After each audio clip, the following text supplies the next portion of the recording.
Each week we talk a lot about values and vision. There's a reason for it. I mean, I think we understand it, but too many in public life seem enormously distracted by the mundane, the minutiae, the moment-by-moment matters that nobody's really talking about the long term. And so many of them waste so much time talking about collective, international, woke agenda issues, which frankly divide individuals, you and me, into collective groupings. We're this or we're that, and if we say this, we must be that, that sort of stuff.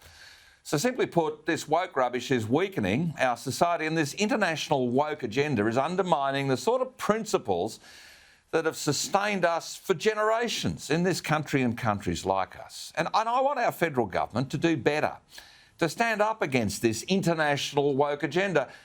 And there's some real signs that they are actually doing that. I mean, imagine, if you will, if Anthony Albanese became Prime Minister. Now, I know, Albo, we were elected together on the same day, 1996, not a bad bloke, but I reckon he'd roll over and he'd just actually wait for his belly to be scratched by Beijing and Brussels and just follow those woke rules that they are setting for us. I mean, Albo has so many masters within the various Labor Party factions and the left-wing unions, the inner-city latte set that he has in his own constituency, that he's actually forgotten the real master of him must be the people of Australia. And we need our government to give real action on national sovereignty. I think Peter Dutton and Scott Morrison are doing this in different ways, in different agendas, but we need much, much more. We need definitive action on water. We need definitive action on power. Our electricity is just so expensive compared to what it was because of international woke restrictions which are being placed on us to cut emissions. I mean, China's got hundreds of thousands of coal-fired power stations, but if we close our 6 down, somehow we're going to save the planet. Oh, really?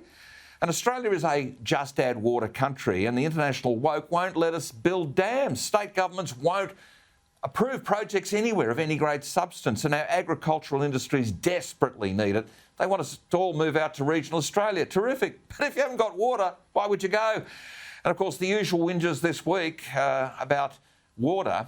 How much water does actually make it to the mouth of the Murray? The South Australians have gone off their face, but farmers in Queensland, and particularly in New South Wales, want more reliable water. They've got this great big river, the Darling River, going past it, but if they take out too much, there's a fine. This Murray-Darling agreement does need to be renegotiated.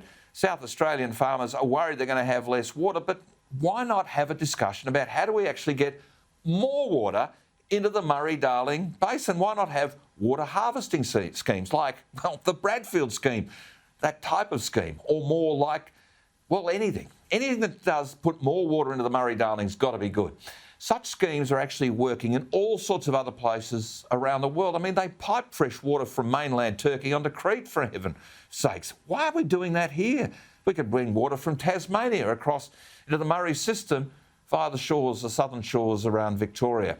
But this international woke agenda has made Australia completely prone to a takeover. And national sovereignty is actually vulnerable.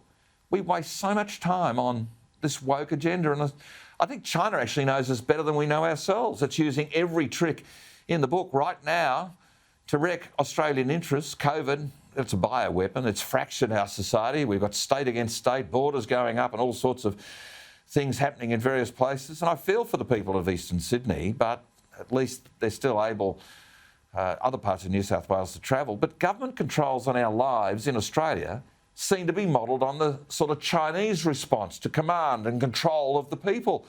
China's also controlling our federal and state budgets through mining purchases. They control our manufacturing. They've undercut our costs. And Australian businesses have gone to China to get things made cheaper. And there's been this manipulation of the woke Western economies over climate change, forcing electricity prices up. So China is now controlling extensive water, extensive agricultural production in Australia.